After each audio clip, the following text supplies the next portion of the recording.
How's it going, everyone? Mesmo here. So, I have a special little early upload for you all today. So, this is supposed to be part 3 of a weekly video series that I do every weekend or so. But in the spirit of the holidays, I completely managed to miss that.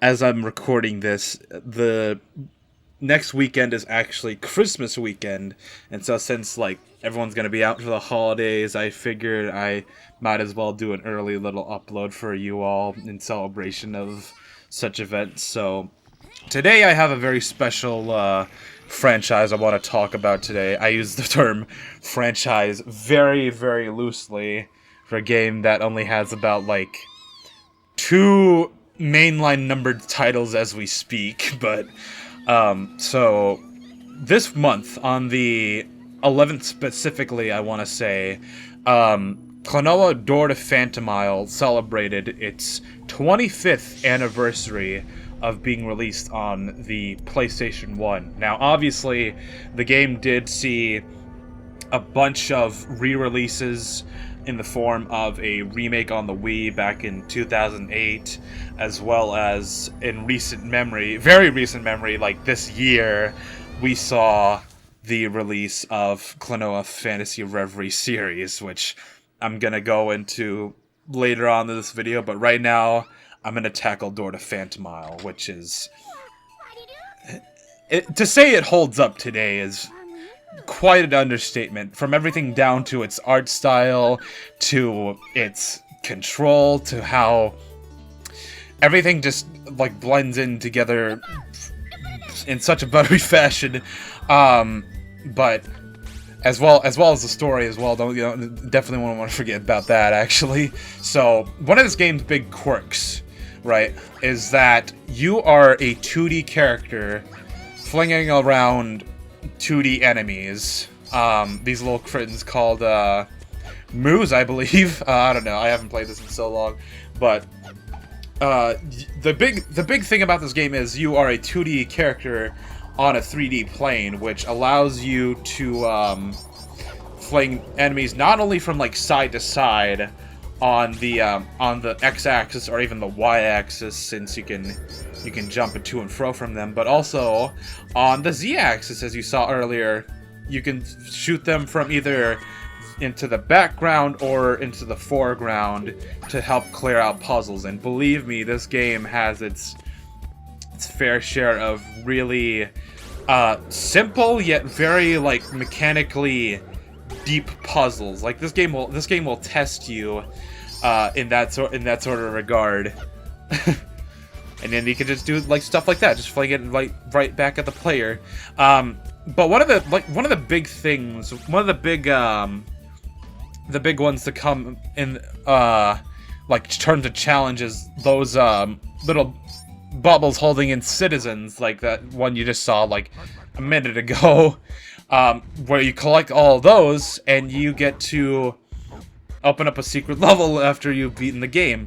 But right here you can see we got a bit of a cutscene with one of our somewhat lead characters, like a more of a side character that does whatever.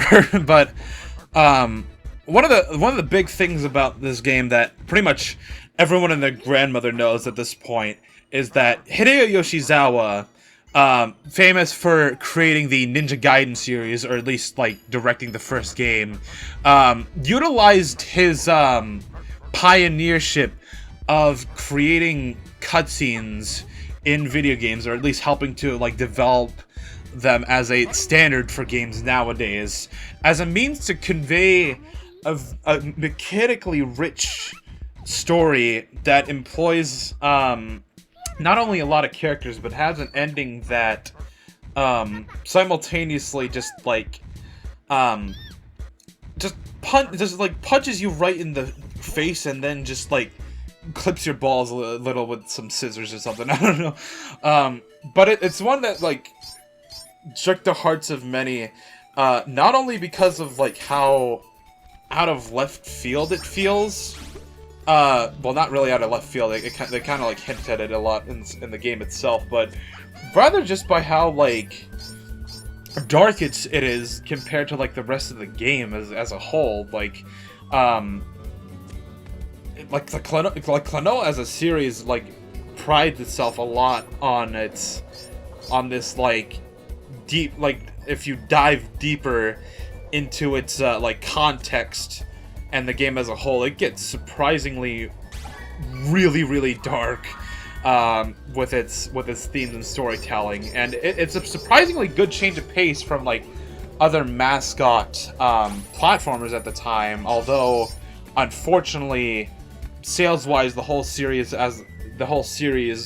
managed to struggle because of that niche identity, which is, it's both a blessing and a curse, I'd say. It makes so that the series prides itself on surviving by the fans, but also makes for like trying to like advertise the game or like show the game off to a new audience that much harder because of its more niche placement. But in a way, I think it's for the better.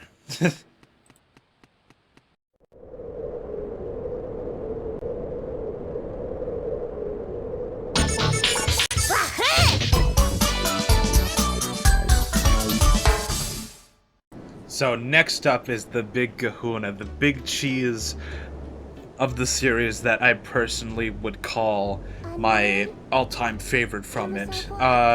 Klonoa 2 Lunatea's Veil, released for the PlayStation 2 in 2001, planned to get a GameCube port in later years, but unfortunately got cancelled due to low sales, and was recently remade and ported to next-gen consoles in 2022 alongside Door to Phantom Isle. This game is in both design and mechanical depth is probably one of the best platformers that I've ever played in recent memory.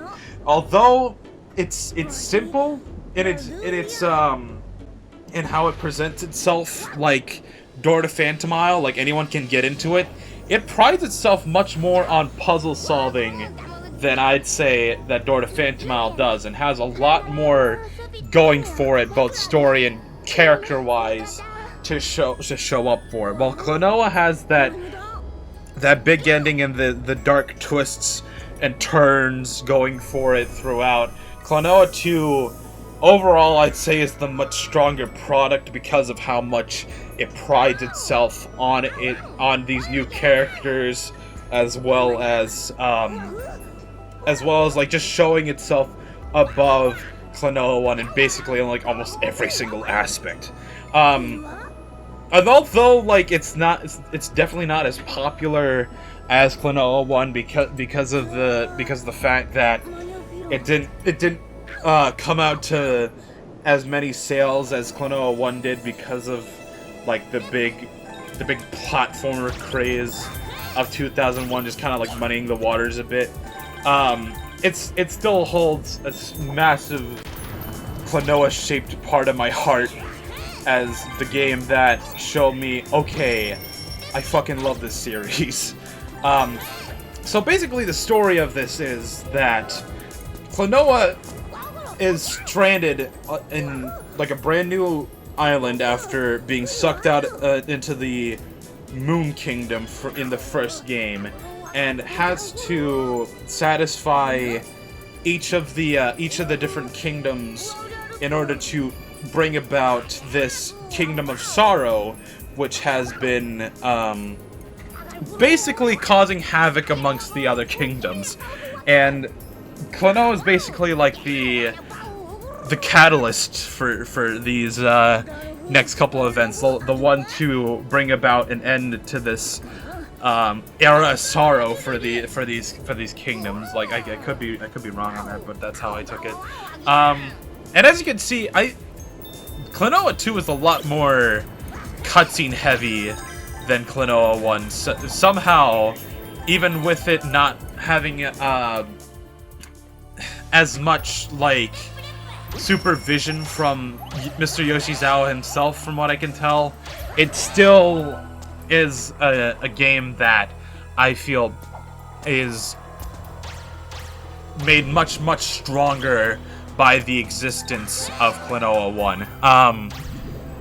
And as you can see, the game, unlike Klonoa 1, is no longer presented on 2D on a 3D plane. It's no longer that like niche little 2.5D scrolling plane, and it's just like purely 3D with a 2.5D like mixture of it, and that is the kind of formula that would also reappear in Klonoa Door to Phantom Isles remake on the Wii, but it doesn't really like work as well as Klonoa 2's and does, in my opinion. It doesn't nearly control as well, but that's just my opinion on it. This game also, unlike Klonoa 1, has a crap ton more play styles, or in this game case like one play style technically, and that is the snowboarding segments. The snowboarding segments where you get this somewhat kind of like hoverboard, and you just kind of like ride along like a waterfall, or like in the snow levels case like the snow, or even just like solid ground near the end. And I gotta tell you, it's probably like one of the most fun I've had with like a snowboard game of that caliber. Even though I can't really see that because I haven't played much, but I haven't played much like snowboarding games. But I do know if they do control anything like that, I'd play the hell out of that. But oh, and there's another play style right there. The kind of like one and done like flying part. Like this game has a lot more, like a lot bigger sense of like actual adventure than Klonoa 1, I'd say. Having a lot more like substance in its levels, and just like even has like an extra like 2-player mode, unlike Klonoa 1 there, with this a mysterious dog thing called Popka, who can just who can give you like a spare little double jump in case you don't have an enemy to fall on.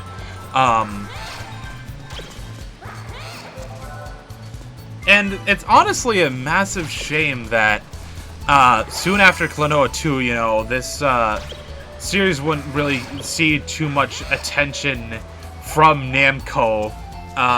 Only like rarely getting like, you know, the portable games on the Game Boy Advance, or, you know, an occasional remake like the Nintendo Wii remake, even though, you know, Klonoa has been naturally a PlayStation exclusive title for the most part. The series has shown that they can like stray into new territory and new like consoles. Like I said before, Klonoa 2 was originally going to get like a Nintendo GameCube port later on, which was going to have like the GameCube luxury of like better graphics, like interlacing from what I can tell. And you can basically take that news to just like describe the fate of the franchise as a whole, unfortunately.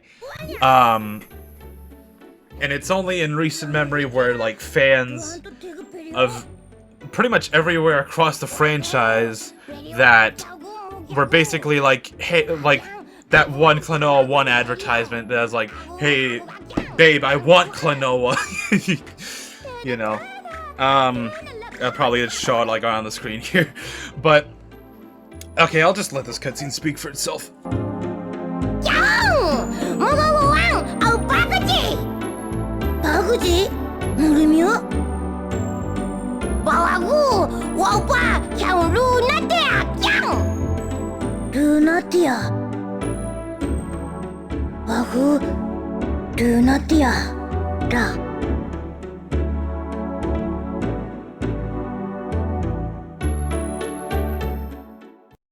Before I end things off for today, I want to give a special little shout out to a little spin-off game from the Klonoa series before it went into a dormant hiatus for the next couple of years. One Klonoa Beach Volleyball.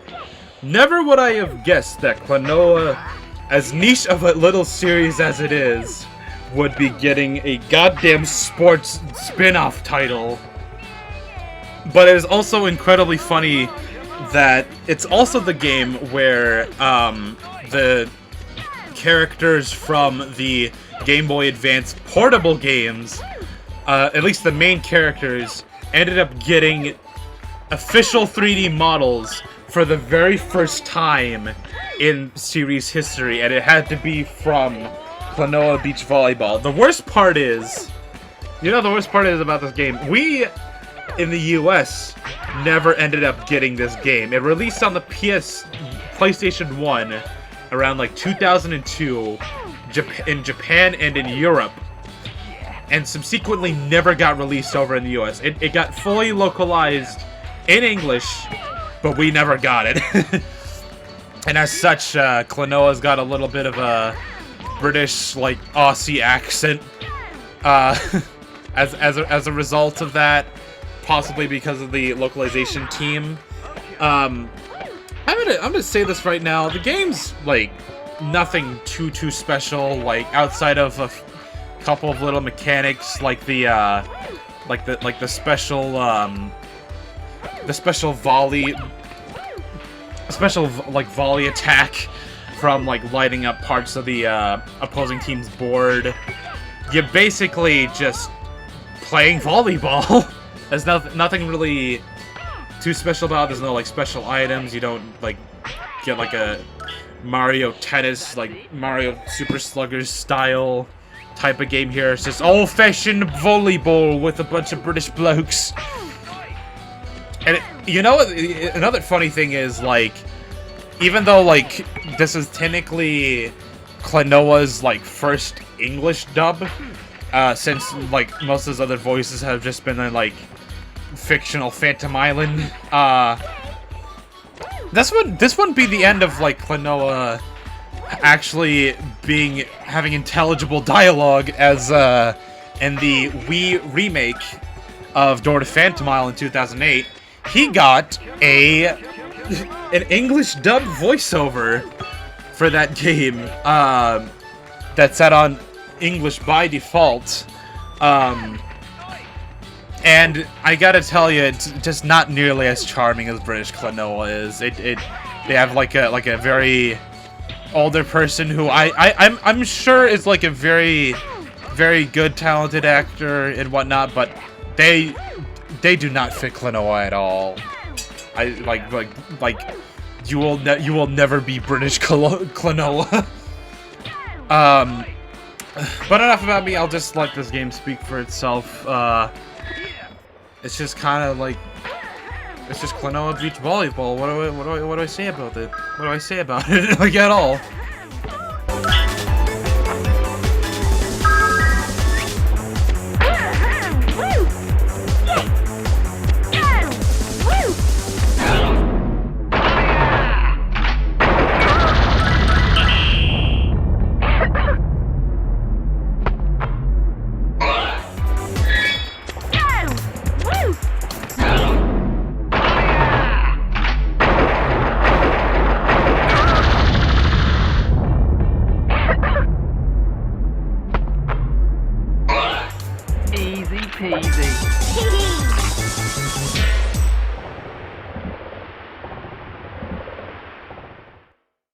So now that you've made it to the end of the video, first of all, thank you so much. That means a lot to me.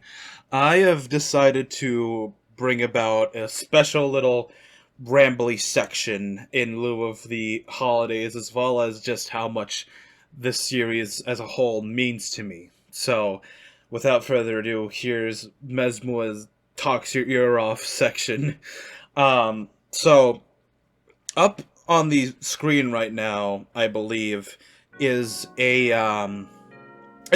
drawing I made a few days after the Nintendo Direct in February of this year, where I found out about the Klonoa Fantasy Reverie series remakes that were coming out later that same year, which, if you haven't already played them or bought them, you know, go out and do that right now, first of all. But whenever I look back at this picture I made, I don't only see, you know, a somewhat crappy MS Paint job, you know, mileage may vary, but I also look back and see the incredibly, like, excited and, like, vigorous energy that went into me as soon as that announcement popped up. Because, well, first of all, some fans of the series have been waiting, like, at least a decade for this kind of thing to happen, you know? It's been quite a long time since the series, like, was even relevant anymore, you know? But it showed me that in this matter of the series' dead body being basically resurrected from its own grave, it showed me that in spite of everything that life can throw at you, no matter how hard it may hit you or how long it may last, somehow you can find a way out of it, just so as long as you're patient or willing enough to get over it. In all fairness, life isn't really about the skill or luck that you can achieve or get through going through the motions. In all sincerity, it's mainly about picking what you feel is right and waiting out whatever problems life may throw at you at that very moment. And in all fairness, though, Klonoa as a series has always been about that. No matter how hard life may hit you, no matter how many twists and turns it could put you through, as long as you have the spirit, the flame in your heart to confront those demons and just whittle away at them bit by bit, no matter how hard it may seem, just know that you living on as you exist right now is proof enough that you're worthy of life. Somewhere, somehow, you can get through this shit. I want to let you know, viewer, whoever the hell you may be, whatever you're going through at this point of time, that you are more than worth it in the end. No matter how much pain, how much strife that life can put you through, it's never too late. Just as long as you can just stay in there for just a little bit longer, soon you may be able to see the sky once again. That bright blue sky is always going to be blue, and as long as that sky stays like that, there's hope in anybody's heart that they'll be able to make it through life to see a brighter future. And that's what I want you all to leave off with today, that if Klonoa can make a comeback after all he's been through, surely maybe you can as well. My name is Mesmua. This has been a video on the Klonoa series. Please take care of yourself and remember that dreams can be reality. Thank you so much.